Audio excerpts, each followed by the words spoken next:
Now Jacob lifted his eyes and looked, and there Esau was coming, and with him were 400 men. So he divided the children among Leah, Rachel, and the 2 maidservants.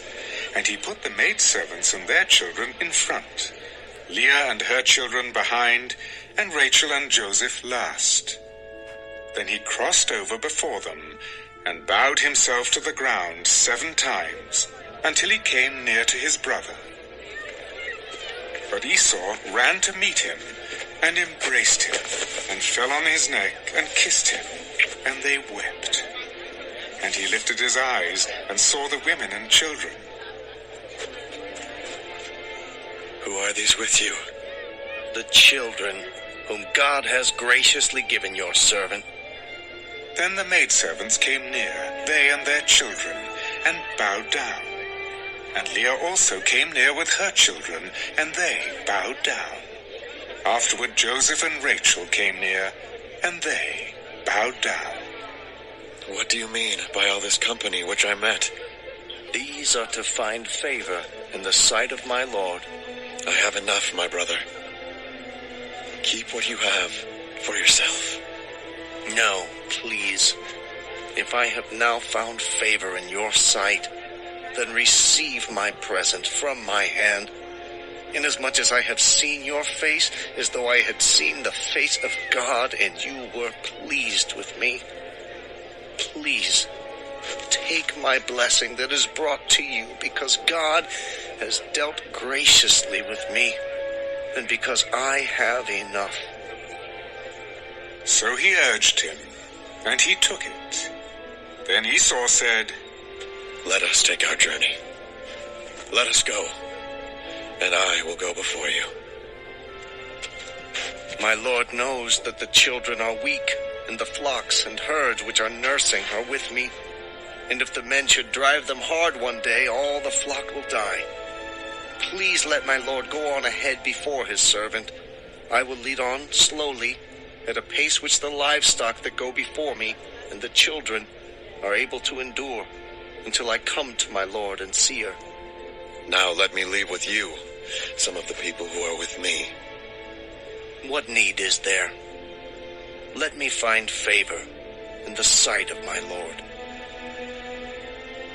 So Esau returned that day on his way to Seir. And Jacob journeyed to Succoth, built himself a house, and made booths for his livestock. Therefore the name of the place is called Succoth. Then Jacob came safely to the city of Shechem, which is in the land of Canaan, when he came from Padam Aram, and he pitched his tent before the city.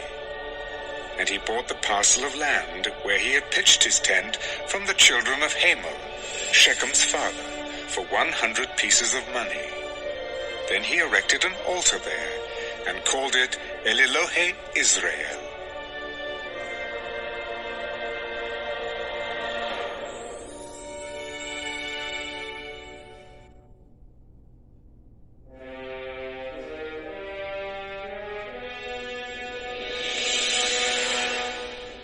Now Dinah, the daughter of Leah, whom she had borne to Jacob, went out to see the daughters of the land. And when Shechem, the son of Hamor the Hivite, prince of the country, saw her, he took her and lay with her and violated her. His soul was strongly attracted to Dinah, the daughter of Jacob, and he loved the young woman and spoke kindly to the young woman. So Shechem spoke to his father Hamor, Get me this young woman as a wife. And Jacob heard that he had defiled Dinah his daughter. Now his sons were with his livestock in the field. So Jacob held his peace until they came. Then Hamor, the father of Shechem, went out to Jacob to speak with him. And the sons of Jacob came in from the field when they heard it. And the men were grieved and very angry, because he had done a disgraceful thing in Israel by lying with Jacob's daughter, a thing which ought not to be done. But Hamor spoke with them. The soul of my son Shechem longs for your daughter. Please give her to him as a wife. and make marriages with us.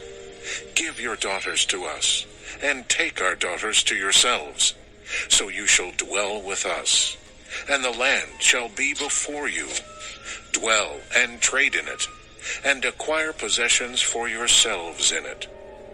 Then Shechem said to her father and her brothers, "Let me find favor in your eyes, and whatever you say to me I will give.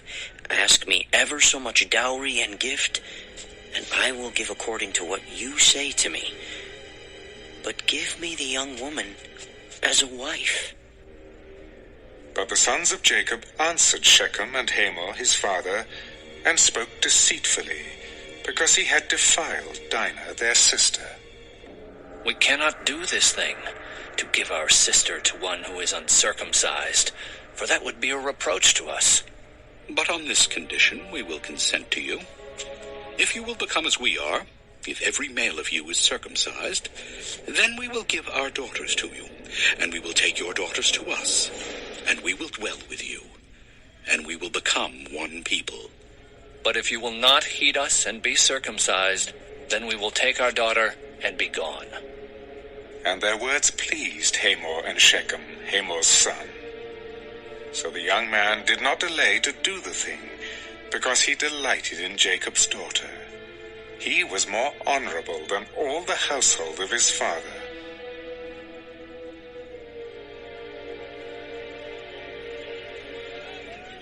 And Hamor and Shechem his son came to the gate of their city, and spoke with the men of their city.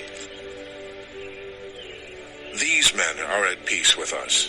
Therefore, let them dwell in the land and trade in it. For indeed, the land is large enough for them.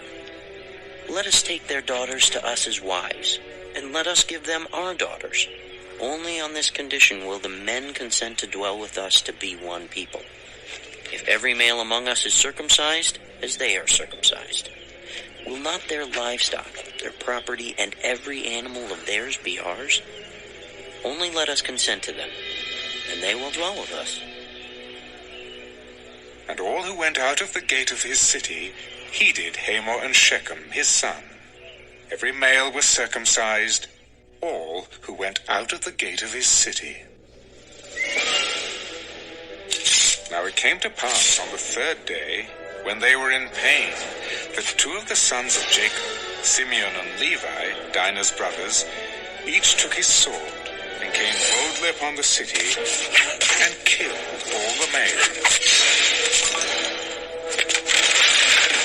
And they killed Hamor and Shechem his son with the edge of the sword, and took Dinah from Shechem's house, and went out. The sons of Jacob came upon the slain, and plundered the city, because their sister had been defiled. They took their sheep, their oxen, and their donkeys, what was in the city, and what was in the field, and all their wealth. All their little ones, and their wives they took captive, and they plundered even all that was in the houses. Then Jacob said to Simeon and Levi, "You have troubled me by making me obnoxious among the inhabitants of the land, among the Canaanites and the Perizzites. And since I am few in number, they will gather themselves together against me and kill me. I shall be destroyed, my household and I." Should he treat our sister like a harlot?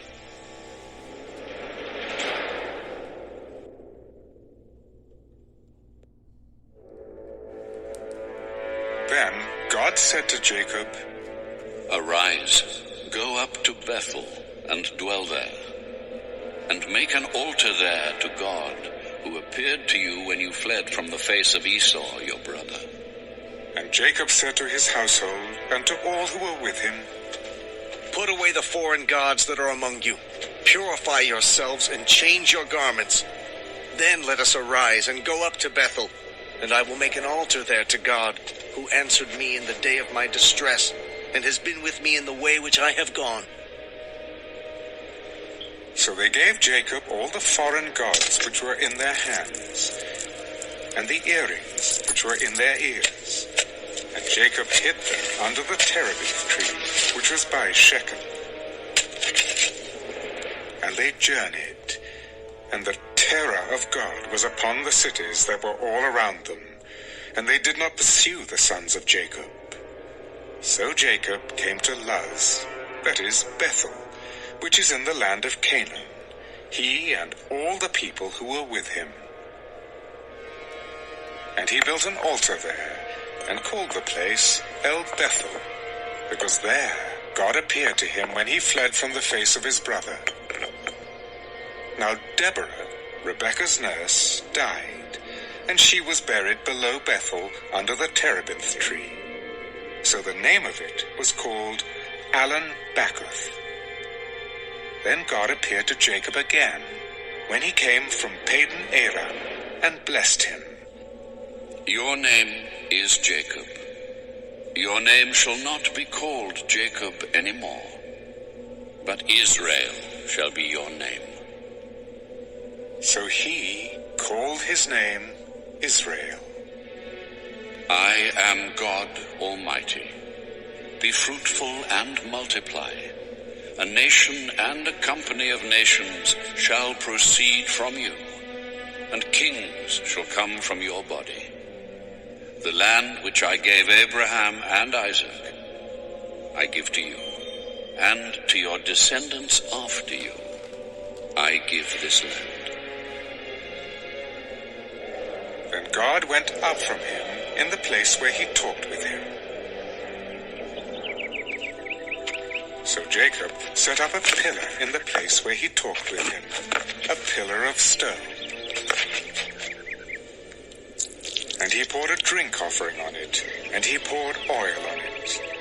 And Jacob called the name of the place where God spoke with him, Bethel. Then they journeyed from Bethel. And when there was but a little distance to go to Ephrath, Rachel labored in childbirth, and she had hard labor. Now it came to pass, when she was in hard labor, that the midwife said to her, Do not fear. You will have this son also. And so it was, as her soul was departing, for she died, that she called his name Ben-Oni. But his father called him Benjamin. So Rachel died, and was buried on the way to Ephrath, that is, Bethlehem.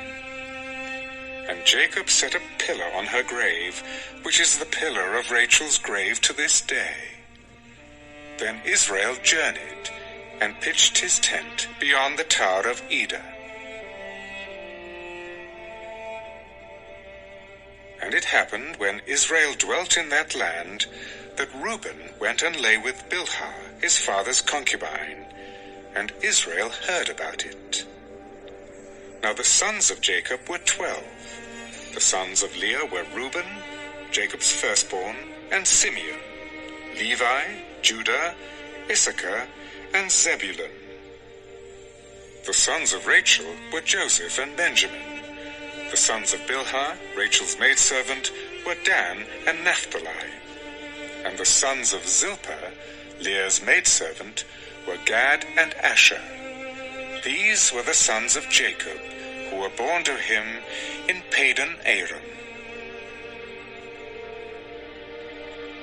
Then Jacob came to his father Isaac at Mamre, or Kirjath Arba, that is, Hebron, where Abraham and Isaac had dwelt.